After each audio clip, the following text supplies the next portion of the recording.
Carolyn, I'd like to read from you the work of Jonathan Martin and Alex Burns over at your outfit.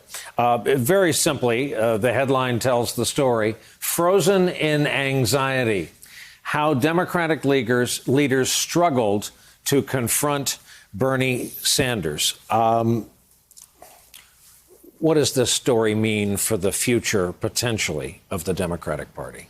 Well, I mean, I think it means a couple of things. One, if you look at that story, part of the reason that they had a difficult time building consensus at that point around Biden is because the campaign was really bad. The candidate was not reaching out to people as obvious as Harry Reid. The money was not coming in. Joe Biden was running in a very, I think, old-fashioned way. He didn't have the base of, say, small donors.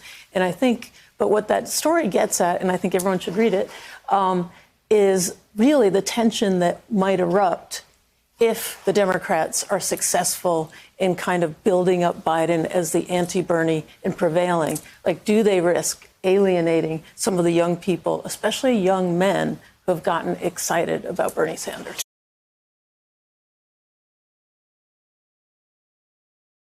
Hey there, I'm Chris Hayes from MSNBC. Thanks for watching MSNBC on YouTube. If you want to keep up to date with the videos we're putting out, you can click subscribe just below me or click over on this list to see lots of other great videos.